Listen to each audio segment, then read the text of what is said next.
लोकसभा चुनाव से पहले जनपद सिद्धार्थ नगर में कांग्रेस पार्टी को उस वक्त तगड़ा झटका लगा जब पार्टी के राष्ट्रीय सचिव रहे लोकसभा डुमरियागंज के कद्दावर नेता सच्चिदानंद पांडे ने पार्टी छोड़ भाजपा का दामन थाम लिया। सच्चिदानंद पांडे 2022 के विधानसभा चुनाव में कांग्रेस के प्रत्याशी भी रहे हैं। सच्चिदानंद पांडे के भाजपा ज्वाइन करने के बाद डुमरियागंज प्रथम आगमन पर उनको हार मालाओं से लाद कर समर्थकों ने भव्य स्वागत किया। मीडिया से बात करते हुए सच्चिदानंद पांडे ने कहा कि कांग्रेस पार्टी में जान से पहले हम सभी भाजपाई ही थे। यहाँ डुमरियागंज में भाजपा को लाने वाले हम जैसे लोग ही थे। हमारी प्राथमिकता यही है कि इस बार हम सभी 370 सीटों से ज्यादा जीतें। कल तक आप कांग्रेस में थे और आज आप नई पारी भाजपा के साथ, कैसा लग रहा है? देखिए, भाजपा को यहाँ हमने खड़ा किया था। 1984 से भारतीय जनता पार्टी का झंडा यहाँ बुलंद किया था। बीच में परिस्थितियाँ थी, कुछ आपसी सामंजस्य नहीं बन पा रहा था, इसलिए मैं दूसरे दल में चला गया था।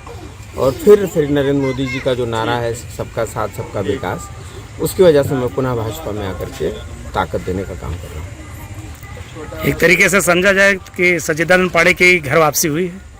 अब घर वापसी ही कह लिया जाए, क्योंकि जिस पेड़ को हमने लगाया था उस पेड़ में दीमक ना लगने पाए, उस पेड़ की डाली टूटने न पाए, वो पेड़ सूखने न पाए, इसलिए उसको हरा भरा रखने के लिए हमारी जिम्मेदारी बनती है। जैसे आप घर बनाते हैं, उसकी साफ सफाई करते हैं, जैसे बच्चा आपका होता है तो उसका पालन पोषण आप करते हैं। तो मुझे प्रेम था, स्नेह था भारतीय जनता पार्टी से, इसलिए मैं पुनः आकर के इसको ताकत दूंगा। अभी आपने कांग्रेस पार्टी की सेवा की है, ऐसा क्या लगा कि आपको कांग्रेस छोड़कर बीजेपी में आना पड़ा? देखिए, कांग्रेस पार्टी अपने मुद्दों से भटक गई। कांग्रेस पार्टी खुद पॉलिटिक्स नहीं कर रही है, कांग्रेस पार्टी से पॉलिटिक्स कराया जा रहा है।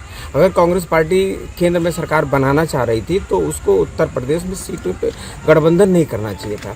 गठबंधन करके कांग्रेस पार्टी ने अपने आप को समाप्त करने का रास्ता पुनः तय कर लिया। जैसे 17 में गठबंधन किया था, वैसे फिर कांग्रेस पार्टी ने अपने आप को समाप्त करने का एक रास्ता तय कर लिया है। गठबंधन कांग्रेस के लिए जरूरी नहीं था। देश का इंटेलेक्चुअल, देश का बुद्धिजीवी चाहता था कि कांग्रेस पार्टी को हम ताकत दें, लेकिन कांग्रेस पार्टी ने पीडीए के चक्कर में आकर के अपने आप को खत्म कर लिया।